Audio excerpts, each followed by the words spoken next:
sur la plage. Je me la joue mélo. Je drague. C'est pas mal, hein? C'est pas mal. C'est agréable. Ça rappelle des choses. Ça rappelle des choses. Écoutez, elle se réclame de cette variété-là. Elle s'appelle Juliette Armanet. C'est son premier vrai album. Elle avait fait un premier album. Elle n'en parle pas beaucoup de ça, mais produit par Jean-Max Rivière, qui est un auteur-compositeur que je salue, qui a écrit les plus belles chansons de Brigitte Bardot, La Madrague, qui il y a quelques années, il y a 3-4 ans, il m'en avait parlé, en me disant, elle, tu vas voir, elle va faire quelque chose. Il avait produit un premier album, qu'aujourd'hui, dans lequel elle ne se reconnaît pas aujourd'hui, mais là, on va dire que c'est son premier album dans lequel elle assume tout. Donc, Petit Ami, c'est le titre de l'album. Juliette Armanet, vous en avez beaucoup entendu parler. C'est vrai qu'il y a un coup de cœur d'une certaine presse autour de cette jeune femme.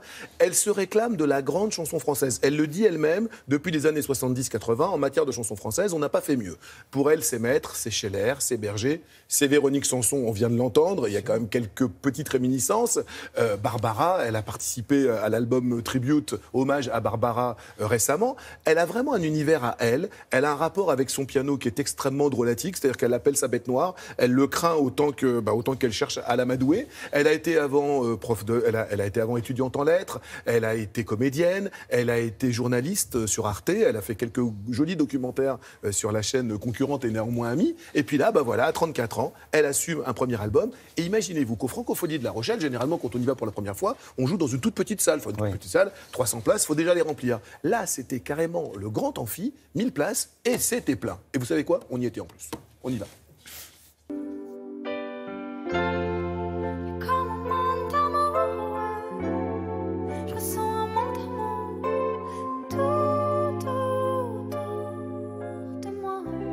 La musique chez les Armanet, c'est une histoire de famille, si j'ai bien compris.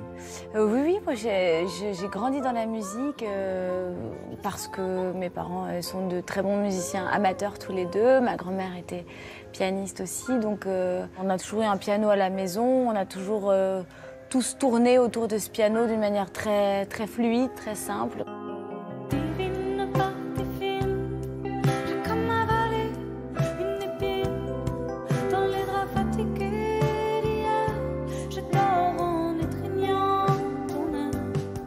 Vous saviez que vous aviez un rendez-vous professionnel avec ce piano-là? Que ça devienne ma vie là, comme ça l'est maintenant, ça, je ne sais pas trop si je l'avais conscientisé. Je pense qu'il y a eu un moment où je me suis dit que j'en avais envie, oui, mais récemment.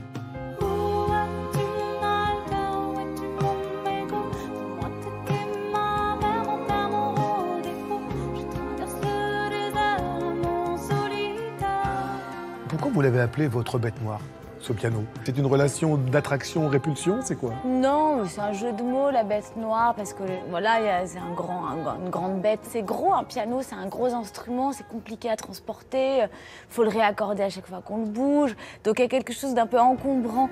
Ça fait comme une promesse, vieux que les panaches, la petite carte postale qui fait du mal.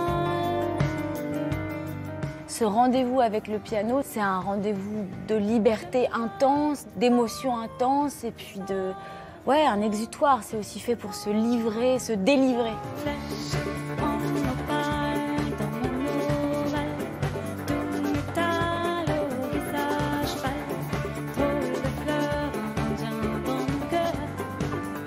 Vous dites pleurer beaucoup quand vous écrivez.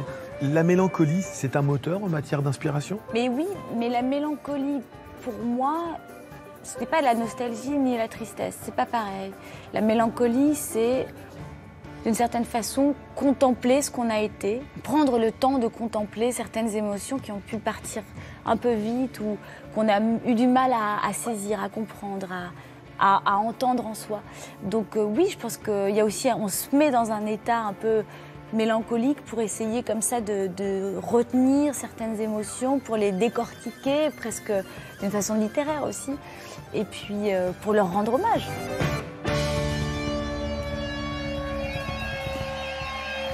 Voilà, Juliette Armanet. Vous avez Elle noté. rend très très bien hommage à ses émotions. Si c'est un peu c'est ce qu'elle nous disait à la fin. Il faut rendre hommage à ses émotions. Franchement, elle les traduit bien. On passe 1 heure. Moi, j'ai vraiment découvert quelqu'un. Effectivement, elle renoue avec cette grande tradition de ce qu'on a appelé la nouvelle chanson française, mais qui n'en finit pas d'être nouvelle des années 70. C'est vrai qu'on n'a pas entendu cette qualité-là depuis longtemps. On lui souhaite une longue et belle carrière. Voilà, si vous ne l'avez pas vu au Francophonie de La Rochelle, bien, vous avez vu les dates de sa tournée. Oui, le 1er septembre à Dijon, elle est un petit peu partout. Vous allez sur le site de Télématin et vous en saurez davantage.